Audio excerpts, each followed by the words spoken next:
isolated and don't allow that compartmentalization to happen when you're thinking about this kind of stuff. So now we're going to move on to hypergamy. And like I said, originally hypergamy was a sociological term. I'm redefining it. I'm taking this and I'm turning this into something that I really think that red pill men should be able to understand and to use, make something that's useful for them. I think we need a much broader, I hope this works, broader definition here. Well, hypergamy is based on a woman's menstrual cycle. And these are the basics here. These are the most fundamental building blocks. A lot of the stuff that we go from here all the way up to making our legislation for abortion or making our legislation for consent laws or making our legislation for divorce laws and things like that, all that comes back to this. Now, I throw this up here first because this is a menstrual cycle. I'm sure we've all had sex ed at some point in our lives. And what the cycle does is it will follow a 28-day phase, the 14th day being the ovulatory phase, where you can see the egg comes out of the ovum. And you also will notice here, I think this is really the most important part right here, is the hormone levels. And you're looking at luteinous hormone and estrogen, follicular signaling hormone, I believe that's what it is. Yeah, FSH. And so you'll notice the spike that's right here, okay? Everything from this side over here is what I usually call, or right up to right in here is what I call the alpha phase. Right around here is going to be the beta phase. And when I get to the next slide, you can get a little bit better idea of that. But you can see what's going on here. You also see the basal body temperature jumps all the way up until she gets back into her follicular phase. In the follicular phase, or it's also known as the proliferative phase, this is when a woman's her tendencies, her behaviors are going to be more attracted to, or are going to show that she's more attracted to more masculinized men, more alpha men, if you will. All right, this is where we're at for ovulatory shift. Okay, ovulatory shift is a principle, or it's a dynamic that has been studied for, at least for the last 20, 25 years now. And what it is it's a series of research done mostly by Marty Hasselton. There's a Gangstad, there's a few other really prominent evolutionary psychologists who have done this work for us. But during the high fertility phase, women are more interested in alpha masculine dominance, arrogance, with a confident control, so what we were just describing about being an alpha male. They're looking for more masculinized features. They're looking for more into short-term breeding. They're also looking for vocal cues for themselves as well as their own ways of attracting that. So if you've ever been in a situation where your girlfriend says she wants to go out on a girls' night out, 9 times out of 10, it's going to be in the high fertility phase because they're going out and looking for a sexual opportunity or a breeding opportunity during this phase. So the follicular phase is defined by an increase in sexual interest in masculinized men with masculinized features. All of these features are testosterone based, so they're looking for men with a lower voice, more muscular, squared off jaw, anything that's a masculinized feature during this phase. And this is what I call, like I said, this is what I call the alpha phase right here. They're looking for that V taper. They're looking for that guy who is, and this is just presented. Now we're just talking about just visual cues at this stage, okay? Not talking about anything else, because you can be a buff guy. You can look like Ivan here, okay? And if your communications or your sub-communications are such that you're effeminate, but you still look like a really buff guy, that's sending conflicting signals. So when we're just talking about visual cues, we're just talking about what the guy looks like, what he sounds like, his physical presence. Now, getting beyond that, there's also a need for masculine dominance during this phase. They're looking for confidence and assurance, confidence as well as assertiveness. Pretty much any kind of high testosterone cues at that point. They've done research with women who, when they are in this phase, they can take the t-shirt sweat from guys who are one more masculinized and one more, quite not as masculinized. And they will let the women smell these, and they will almost always go for the high T guy's shirt as smelling sexier than the other guys. So there's also an olfactory cues that go along with that as well. So the reason for this, well, we'll move on to the beta set here. If there's any questions, please, speak up. Yeah. Are these phases the same for women that are on the pill? Well, that's a good question. Yes, but in a much more, it still follows the same pattern, but it's much more depressed. And I'll get to that later on when we get through here a little bit more. So beyond this, into the beta phase, this is where they're looking for more comfort and more looking for that provisioning type thing. We'll talk about that here in a second. But the evolutionary purpose, the latent purpose for this, is to breed with the best, breeding stock that a woman can find at that particular time. Hypergamy is defined by two things. It's defined by alpha fucks and beta bucks. And on this side of ovulation, it's alpha fucks. On this side of ovulation, it's beta bucks. Okay? And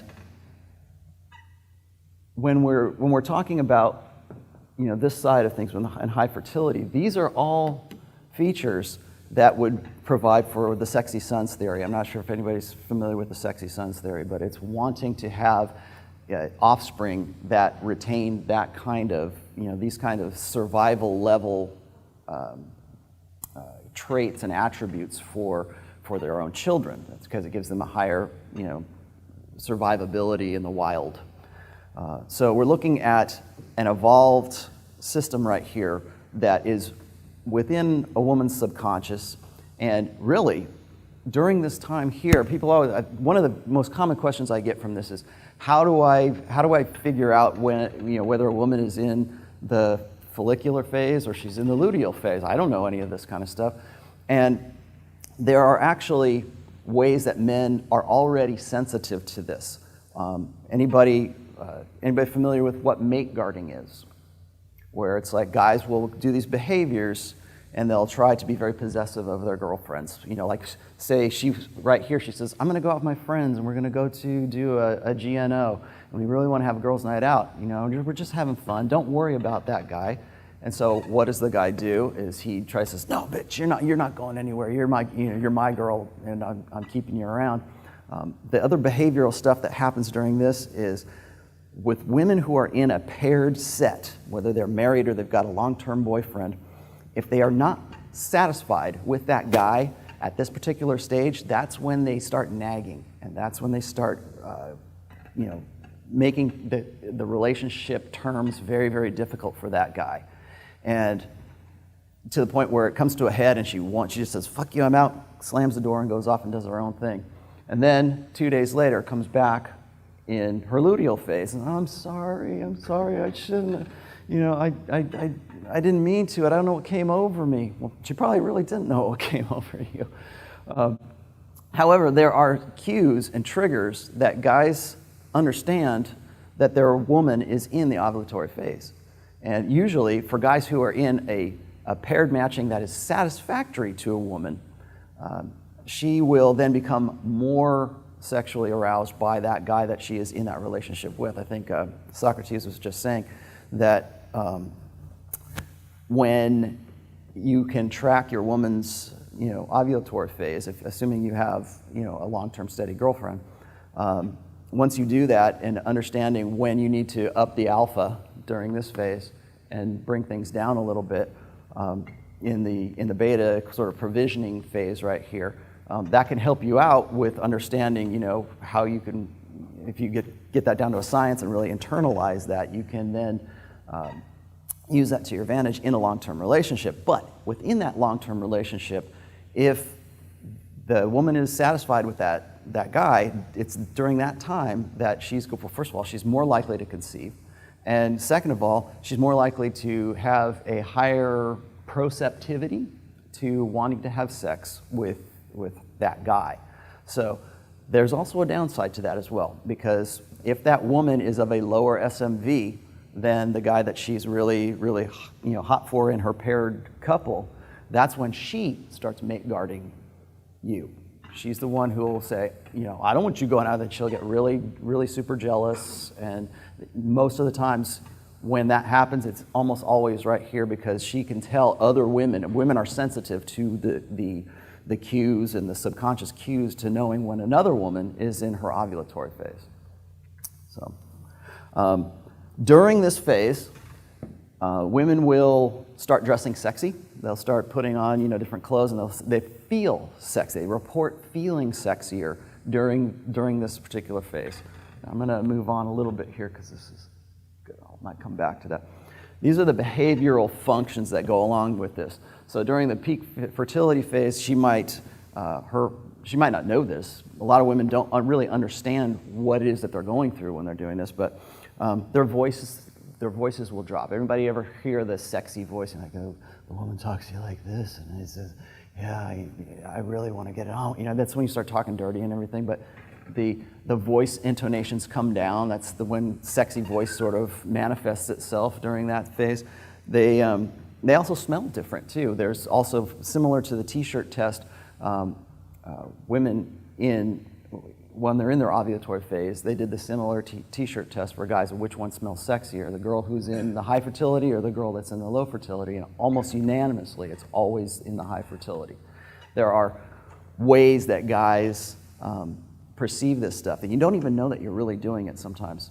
If you see a girl at a club, there's like some very obvious things. Like if you see a girl that's by herself in a club or by herself having a drink in a bar, and she's dressed up hella sexy, and she doesn't have any guys around her, and she's just basically on her own, what does that say? That says, I'm looking for some kind of companionship.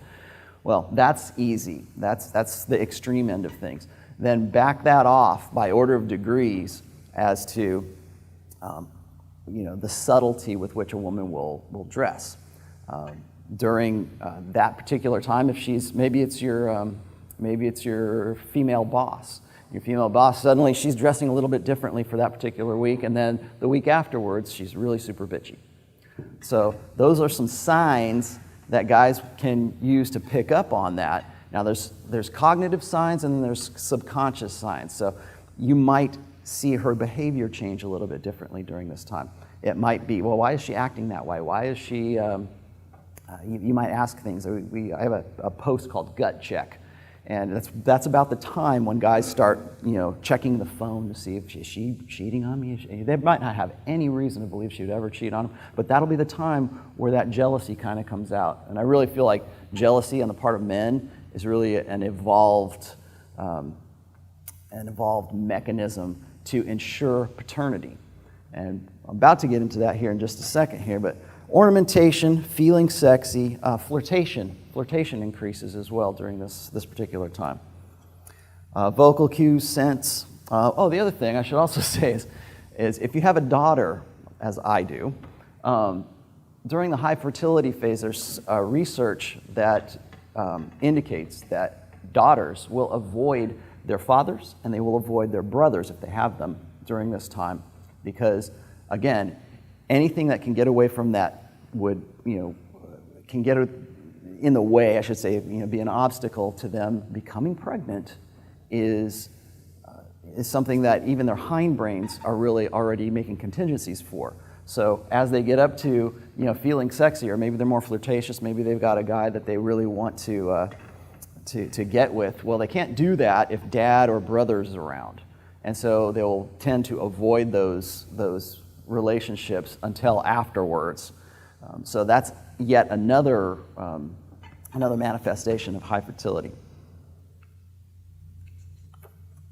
All right, low fertility. On this side, let's come back. On the low fertility side, this is what I call the beta side, and this is don't think blue pill means beta, I'm just saying beta side here for provisioning.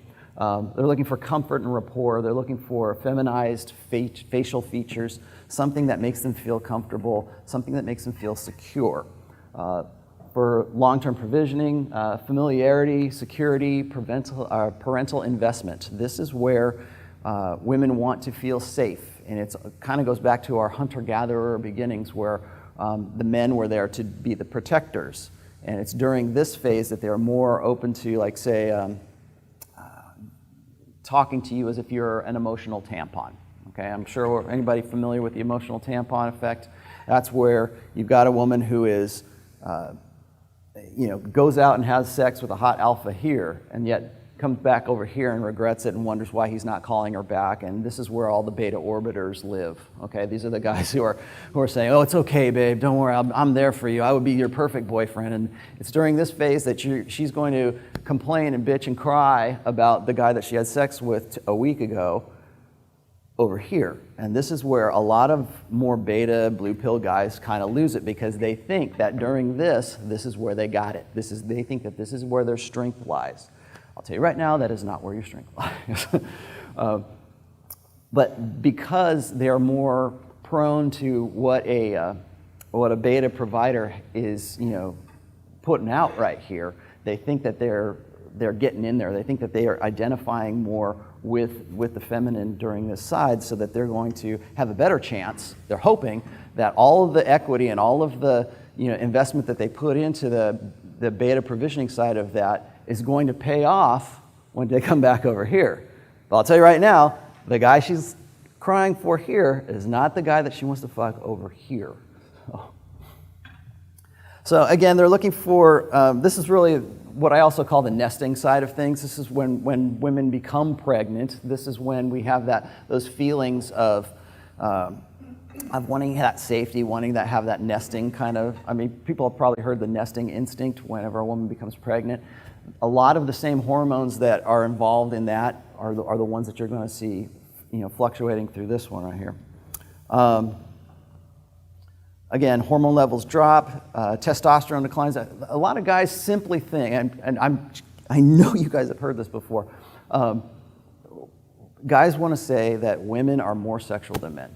How many people have heard that? Have you heard that before? Women are more sexual than men, or they're just as sexual as men, if maybe not more. I'll tell you right now, that is a physical impossibility for a woman to do that. Because men have 12 to, if you're a healthy man, you have 12 to 17 times the amount of testosterone that a woman has. So even in her highest phase of fertility, at her horniest, she is not as horny as you are 24 hours a day, 7 days a week. For men's sexuality, it is always on. For women's, it is cyclic. This right here, just that little hump right there, proves that women are not as sexual as you guys, anybody in this room is right now. So again, they're looking for, like I said, the emotional tampon, the phone friends, the beta orbiters, like I said, live over in this side. Comfort, security, provisioning, and then something else interesting happens over here. And what that is again, I've kind of planned out this little graph for you here so you can see where the hot and the cold goes.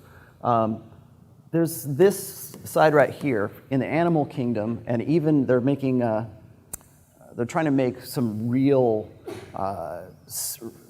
concerted research to prove that human beings, that human females, go through a state of estrus.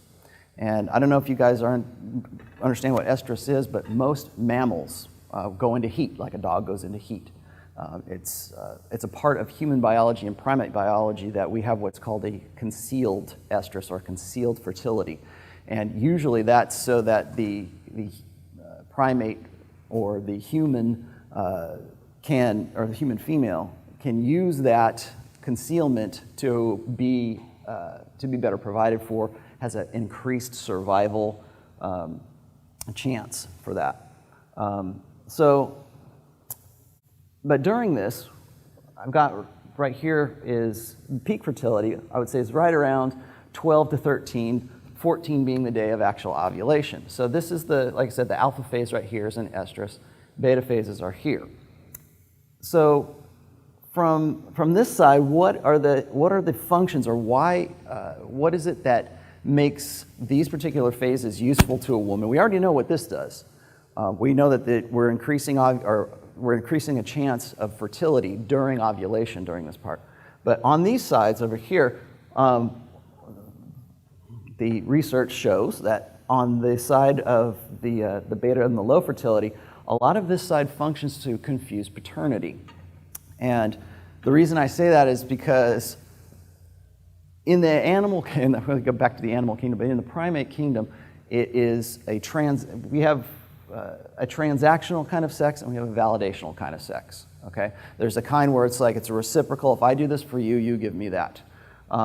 Then there is the validational sex, which is ovulatory sex. It has a function and you're hot for that.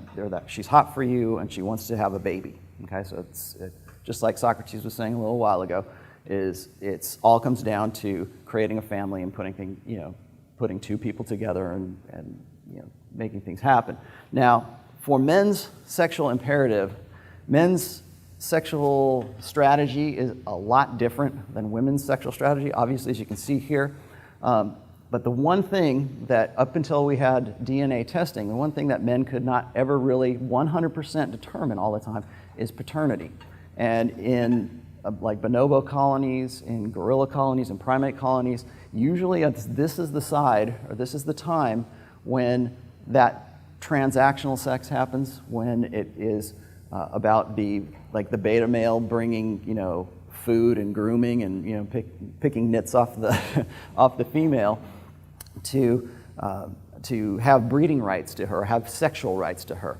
And as long as she's not in her estrus phase, she's okay to do that. She's okay with, okay, maybe I'll have sex with this beta guy because he's going to help me out this way. Or maybe if I lead him on, if I'm a prick tease, I can get him to shovel the snow off of my car. With this side, it's like I said, it's to confuse paternity. And over here, we've got transactional sex, which is do something for me and I'll do something for you. Now, I think, and I just don't want to go too far off of here, it's my belief that part of being masculine and part of being a male at all really is to have a deep desire, I think a psychological desire for paternity. And there is a deep desire for a need for certainty in that paternity. And to know that kid is yours.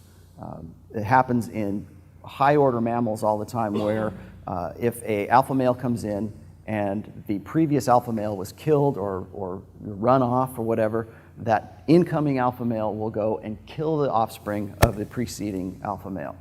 And that's because he wants to know damn well that if he is breeding and he is going to invest himself, which is part of parental investment, if he's going to invest himself and his resources in mating with this woman, he needs to know 100% sure that kid is his own. And this is right here. On this side over here, it's usually a time to confuse that and keep that alpha male kind of in the dark as to what his paternity situation really is. So when you have like a group, when you got it, like I think really one of the ways that women have evolved socially as a group is to protect against that, is to protect against having an incoming alpha or whoever come in and kill off the offspring. And so women tend to collectivize their social resources so that they're all, so that we can't tell whose baby is whose baby. So if you don't know whose baby that is, you might be killing your own kid and you might not. So during this confusion of paternity here, there are social conventions and there's ways that women like to protect that. How that transfers over into our modern day world, it could be women who breed with a guy in their 20s and they have the two kids from this really super alpha guy who wouldn't commit and had almost zero parental investment value to her. So now she's a single mother, and she's got 2 kids, and she doesn't know what to do with herself.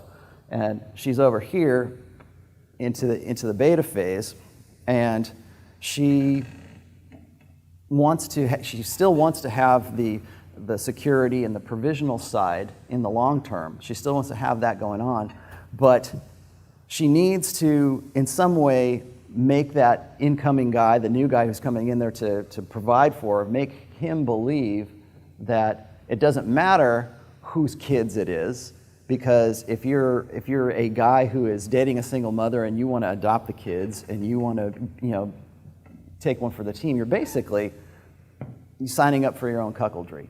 You're basically saying, it's okay when you're 24 years old, it doesn't matter, I still love you no matter what, I'm going to adopt your kids, I'm going to do all this great stuff for it, because of course that guy believes in what's called relational equity. But it's during that time when the man, or the beta guy, says he's going to take over the responsibility for the alpha, the previous alpha. That's when we have to make social conventions to cover that up, to confuse, not so much confuse paternity, but to say paternity is really not that important. So, get something to think about. Okay. Question, Rollo? Yeah, go ahead. This all makes sense. And if I can summarize it, say the first phase is get good genetics from an alpha that has, that's masculine, good survival traits. The second half is find a cut to support that. Yes. Now, the problem I have with this is I've always sort of imagined these phases as stretched out over years, Yes. not on a short rapid cycling. Yes. This helps explain some of the indecisiveness and capriciousness of women, to sort of explain the cyclic changes. But going after the alphas in their 20s, and then they get in their late 30s or maybe early 40s, they're like, well, I got to find a good guy now to do that. So that all makes sense. Yeah. I'm going to get into that later on here, but if you read the second book, that entire book is dedicated to exactly. But the problem is that men don't rapid cycle like that. You're kind of beta or you're alpha. You can't switch back and forth like that. So, and maybe you're going to talk about this, is how this can translate to a man's strategy. It's great to understand it, but how do you take advantage of that? Okay, knowledge? well, what we're talking about is 2 things. Okay, this is the short term right here. This is just the month to month. Okay, we're not talking about stretching out over years, but we're going to talk about that here in just a moment. And then again, getting back to what's the best strategy that you can work for. Well, I would say during this side right here, you're looking at upping the alpha and being more dominant, and understanding that the woman is already in that phase of her ovulation. And so there are certain game techniques, or so you can be cocky and funny, there's certain things that you can do that are going to make you a little bit more appealing, and to play on those. I think it was Athol Kay who wanted to, from Married Man Sex Life, who really wanted to say, well, you need to have a really more of a balance. And I was saying, I'll tell you right now, everybody who has come up from a blue pill beginning already has all these qualities in spades right now. you need to up the alpha. You don't need to worry about so much, I'm going to hold her hand and I'm going to make sure that she's safe and secure. This is pretty much what most guys in their blue pill conditioning, this is what they're raised for. They're not raised for this. This is for the 20% of guys who get 80% of the women, okay? This right here is the rest of those guys. This is the beta male territory over here, because they think that if they can comfort her, if they can have this rapport with her, that's going to be what gets them in later on. And they don't realize that they don't have what it takes to turn her on when it comes into that particular time. I'm glad you asked that, because, there it is, strategic pluralism. I'm just going to read this real quick. And this was from a Marty Hasselton study. It says, according to strategic pluralism theory, men have evolved to pursue reproductive strategies that are contingent on their value on the mating market. Most attractive men accrue reproductive benefits from spending more time seeking multiple partners out and relatively less time in investing in offspring. Those are your alphas. Those are the guys that we were talking about in the high fertility phase, okay? In contrast, the reproductive effort of less attractive men who do not have the same mating opportunities is better allocated to investing heavily in their mates and offsprings and spending relatively less time seeking additional mates, okay? Those are the guys who are on this side. Those are the guys who are on this side. This is where you're going to spend more time on a singular woman And this is really mostly beta game. This is beta strategy. It's the guy who is waiting to take his shot. I call this in the first book, I call this the sniper mentality, where the guy's just there and he's waiting, and we're just friends right now, but man, as soon as she needs me, I'm going to take my shot, and that's when I'm going to prove my worth, and she's going to really be into what I'm giving her. Why can't she see that I'm the perfect boyfriend? Why can't she see that I would make the perfect husband? Well, she's not going to see that because your whole game relies on this side of the hypergamous spectrum, okay? On the opposite side, this is the guy who, when we've talked about the Pareto principle on a few times. If you look at, I think it's in the second book or the third book. The Pareto principle is, of course, the 80-20 rule, where it's 20% of the effort gets you 80% of the results, okay? Something very similar to that happens in the sexual marketplace.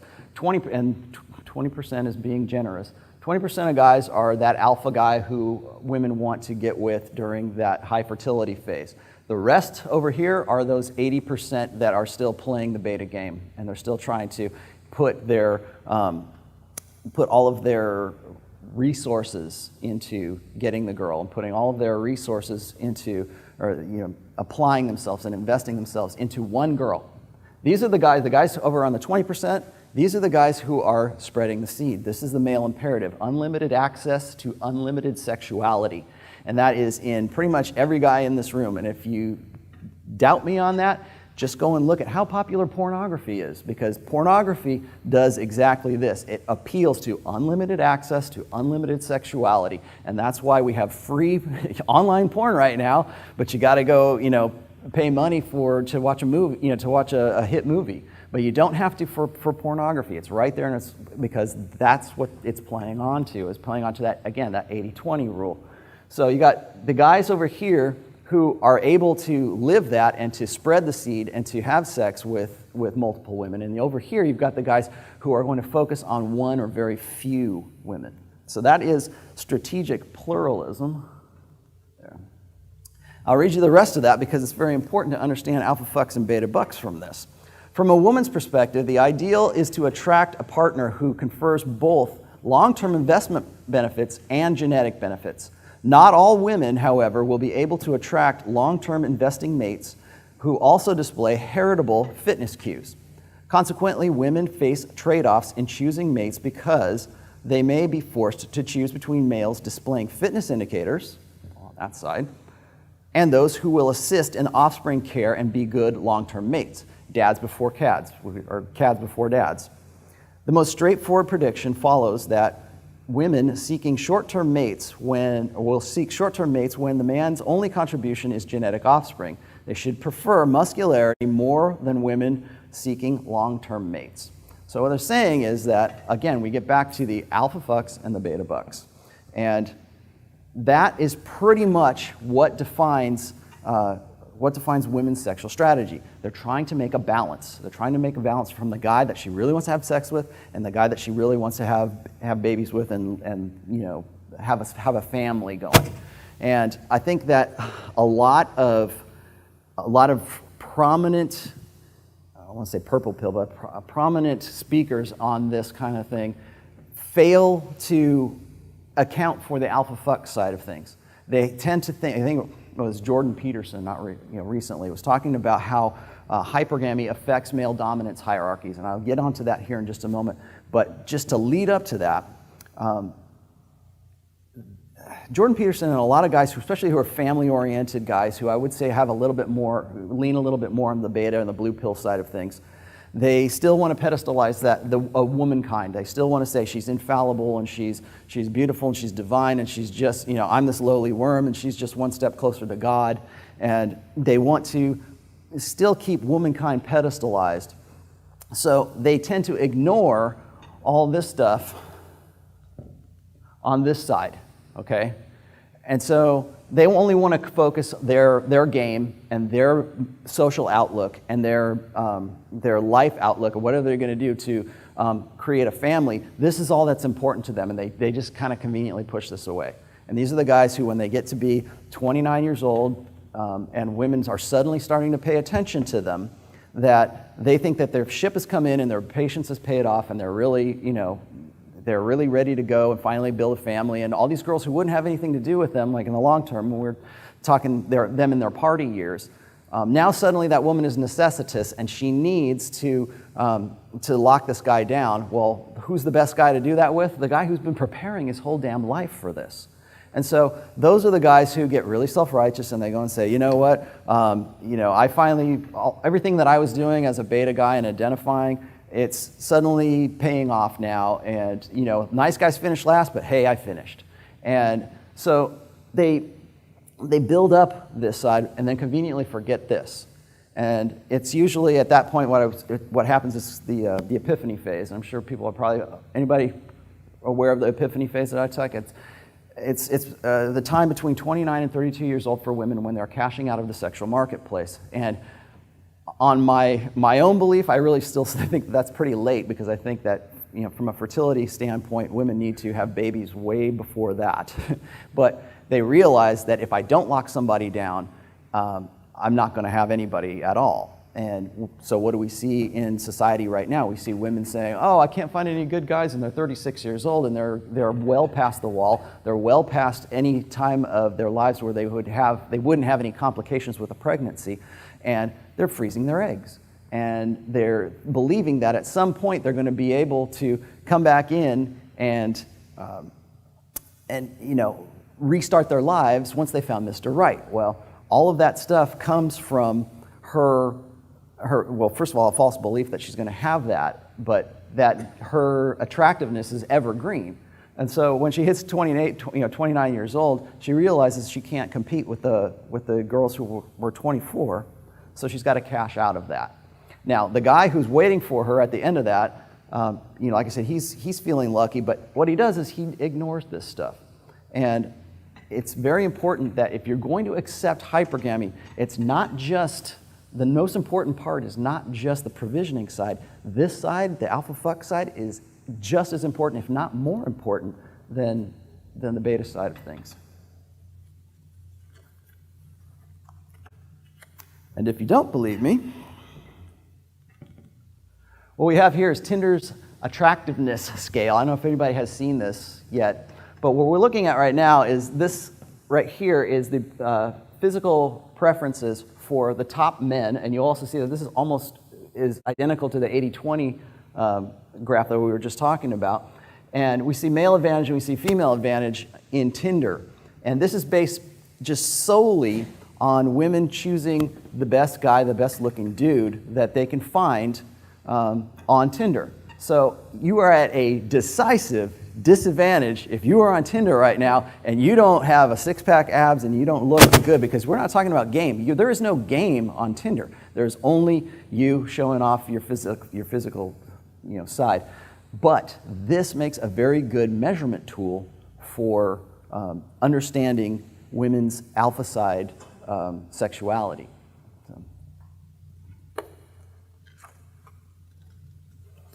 All right, I don't know, maybe you guys, there's just a few little fun facts. Today's human population is descended from twice as many women as men. Okay, these are from doing DNA and genomic research. 80% of women, but only 40% of men reproduced in our evolutionary past. Genomic research shows that 17 women reproduced for every one man 8,000 years ago, and that was after agriculture. So, also, regardless of war, famine, disease, the stats are always the same. Women's strategy ultimately decides the breeding of this species. And that's what I'm going to get into right now, is what Dr. Jordan Peterson was talking about when he was saying that hypergamy causes male dominance hierarchies. Hypergamy itself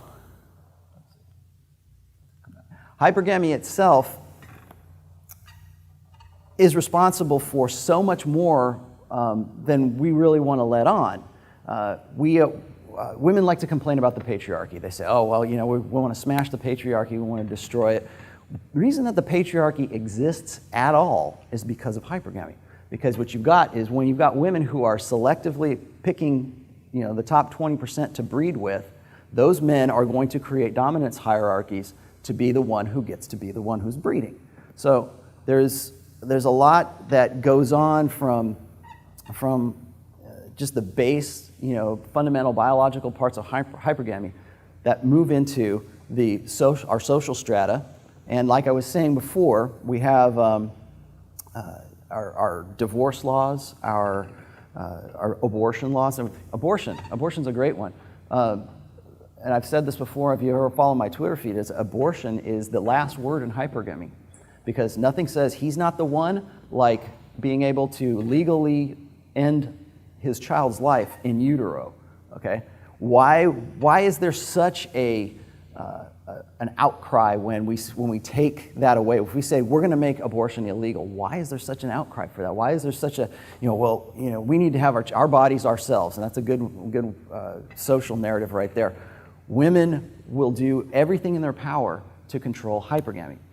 Back before the sexual revolution, back when we were, any time before, say, 1960, when we didn't have the sexual revolution and we didn't have unilaterally controlled birth control for women, we had checks and balances on hypergamy. Usually it came in the form of the church.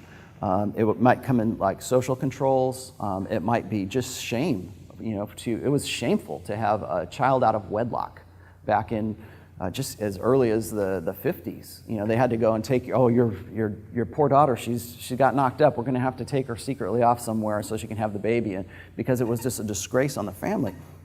That social control is a control on hypergamy, because anything that controls that breeding, anything that gets in the way of a woman's sexual strategy is something that they have always needed to have a complete control over, but have not been allowed that. That's why we think of women as being repressed, or their sexual. We're repressing women's sexuality. Why would we do that? Why would we want to repress any woman's sexuality, especially for guys who really want to get laid all the time? I mean, that was the best thing about the sexual revolution and birth control, was because finally guys didn't have to worry about it. We can go have sex with whoever we want to, because we don't have to worry about them getting pregnant. Maybe we got to worry about syphilis, but we don't have to worry about that anymore because we've got this great control for it. So guys signed up for that, but they didn't realize is they're also signing up for their own selectively being bred out of the gene pool. So if you say, hey, you don't have to worry about your burden of performance, you don't have to worry about being a man, all that stuff that you had to worry about before and qualifying and being a good provider and all that, don't worry about that anymore, because it's what's on the inside that counts. and so guys picked up on that because they want to have that sexual access, because remember what we were talking about before, unlimited access to unlimited sexuality.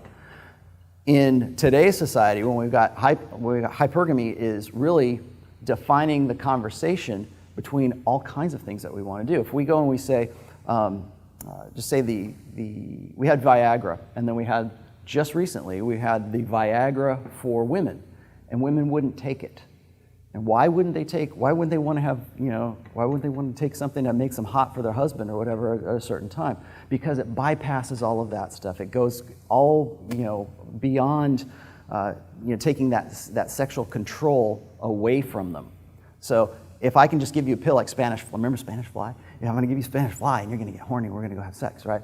Well, you're trying to medically treat hypergamy is what you're doing with that. You're trying to say, here's a pill so I can get past your hypergamy and go. Well, women are appalled at that. They don't know why they're appalled at that, but in the back of their head, the reason that they are is because it removes that control. It removes the hypergamous control over their ability to choose who they want to breed with and who they want to have, a life with and a family with.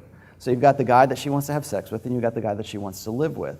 And like I said, they rarely come together, and they rarely do the two meet up. But that, in a nutshell, is like the conundrum of hypergamy. They're trying to balance those two guys out. And I would argue that today, women are not even really looking for that guy who embodies both of them anymore. They're looking for the guy that she can have sex with, and then the guy that she can have a life with. And that's why we see the rise of like polygamists. Like, I don't know if anybody's familiar with the poly movement. And the poly movement is basically, it's two betas fighting over one girl who's going out on Saturday night to go fuck the alpha. And so she's just basically trying to figure out who are the two betas that she's going to live with and has the best providing potential. But I think that it's really important to look at certain things like consent is another one. We have consent laws that are specifically designed to give women that control, that absolute complete control. We're going to outlaw, and I think in Great Britain right now, there's a law on the books that says if you go and you approach a woman on the street, it's considered a hate crime right now.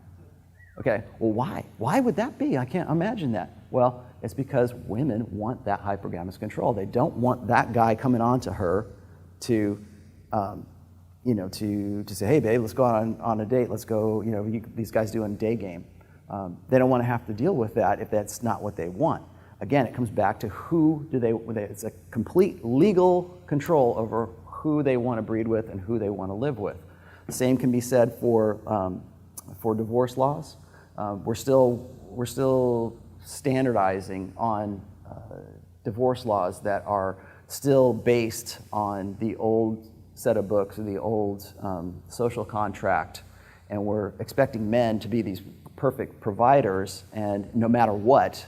So we're going to always, it's a resource transfer is really what it is when it comes to divorce, where we've got this guy who was, maybe he was a beta guy, and he's going to be paying child support and alimony, and at the same time, she's going to say, okay, my security needs are met, and we're going to talk about the long term here. My security needs are met. Now I don't have to deal with that, and I'm going to just focus on alpha fucks for a while. So the dad is already taken care of. He doesn't live in the house. He's paying money. He gets to see his kids, 50% of the time, and she's going to go off, and what's she going to focus on? She's not going to focus on trying to find Mr. Right again. She's going to go and look for, the guy that she wants to have sex with and have some fun with, and then a week later, she's going to go back to being mom. We have, what was it? I got it right here.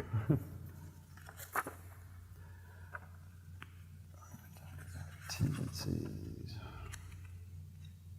Oh, there's another one. Consent, domestic violence.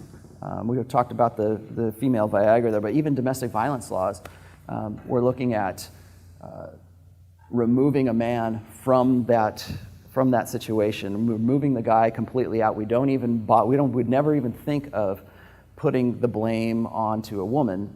We always think that it's the man if it's the police go into a domestic violence situation, it's always the man that's going to be removed from the house, and women are always going to stay there. Why? Because that's a safe place for wherever the kids are. And so we even base our laws, our domestic violence laws, and our divorce laws, our abortion laws, our consent laws are all fundamentally influenced by hypergamy. I think are we getting down low on time right now? Oh, you got me right there. Okay, you know what? I'm going to open it up to questions right now because that's what I'm best at. Max, hang on. Oh, hang on. Got you by name, buddy. In your book, you talk about how men are the true romantics. Yes. And can you elaborate a bit more on that? Because from what I understand, men do have, we do select women based on like fertility and vitality and stuff like that. So we do kind of select for more superficial traits and everything. Right. So how are we still the true romantics? That goes, I'm going to actually talk about this in tomorrow's speech, but that goes back to the fundamental differences between men and women and our outlooks on life and first of all, how our mental structures work, okay? Men, in my estimate, men are more outward looking. We're more idealistic. That's why I would say that men's concept of love is based on idealism, whereas women's concept of love, again, it comes back to hypergamy. Who's going to be the best for whatever it is that she needs at that particular phase in her life? So it's not that women can't love, and I'll say that to the camera right now. I never have said that women are incapable of love. I said that their definition and their concept of love is completely different than it is from men. And that's one of the things that throws guys off. They think that women and men share the same mutual definition or mutual concept of love, okay? And that's why I say men are the true romantics, because all the most romantic things that you can think of in this world were invented by a man. Everything, like, oh, I'm going to give you flowers, I'm going to go, how can I profess my love to you? And all of these things that we think of as romantic gestures, all of that really came from courtly love and way back in the medieval times in the Renaissance, which, of course, chivalry, I also argue, is a form of feminism. It's a form of promoting the feminine imperative. But again, the reason that I say men are the really the romantic ones is because we think that love matters just for the sake of love. Okay, because we don't have hypergamy. We don't have anything that's even like this. If anybody wants to debate me on the fact that we don't have hypergamy, I'd say all you got to do is look at the attraction floors for women. Women want to get with a guy who is at their same level of SMV or higher. Men will go lower, higher, whatever they can get. Okay, but women, because of hypergamy, are only looking to go up. And they'll be happy to get with a guy who is, like, say she's a 6 and he's a 6, okay? She's happy to go out with him as long as he brings something else to the table. If he brings, if he's got provisioning and if he's a good cook or whatever the hell it is that he's got that sort of his value added and they're the same level, then she's okay with that. But I was telling these guys last night is that women want to look up. They want to look up to that guy and they want to have some sort of admiration for that guy. And that's, again, that's a reflection on their self-image as to who they can get. And so they're constantly looking for the higher up thing, whereas guys, on the other hand, they're looking for something idealistic. They want to think that they can, despite any performance, whatever it is that they had to do to get it, they want to be able to put that to the side and still be loved just for the sake of love. And that's why I say that they're very idealists. Ivan. I have a question for you with respect to dread. Okay, dread, yeah.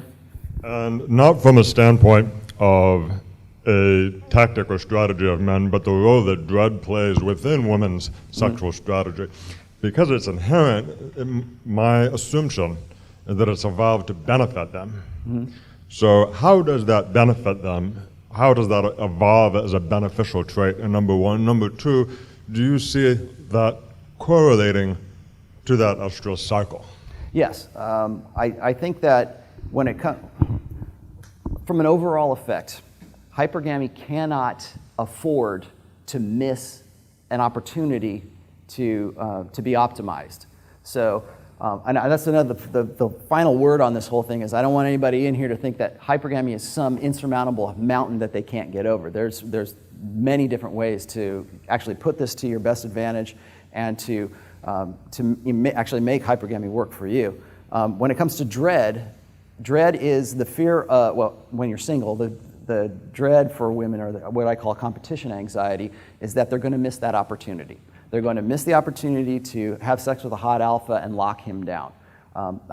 Another personal anecdote.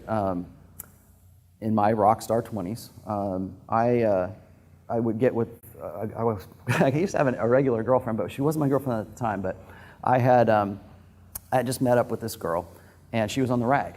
And, I don't know, I'm not red pill, I don't know anything about this by this time. But she's on the rag, and she sees me as, a prime opportunity to go have sex with. Now, most women, like according to that scale, she wouldn't have sex with me because she's obviously in her luteal phase. But if a good enough opportunity comes around, she's going to go and have sex with that guy so she can lock that guy down so that when she comes back around to that next part of her cycle, that she is going to have that guy hopefully as a long-term parental investment. That's where the dread comes in, because she doesn't want to miss out on that. She says, this guy is so high. We were just talking about attraction floors. This guy, I'm a 6 and she's a 6 and he's like an 8, right? She can't afford to go, no, I'm on the rag right now and I don't want to have sex with you, so can you wait for a couple weeks? She's not going to say that. She wants to get you right then and there, because if she does it, she's going to miss out on that opportunity. And that's where competition anxiety comes in, because if she doesn't, some other girl is. And so that's where dread comes in when you're single. When you're married or when you have a steady girlfriend, the dread at that point is, assuming you're still above her attraction floor, the fear is loss. And it's similar to that, but that's why we were talking before, that's why women mate guard. Because if they're really satisfied with you and you are like two steps above her in SMV, then that's when she's going to get really jealous and she's going to want to keep you and lock you down. So that's dread. That's all the time we have. Give it up for Rollo Tomassi. Thank you.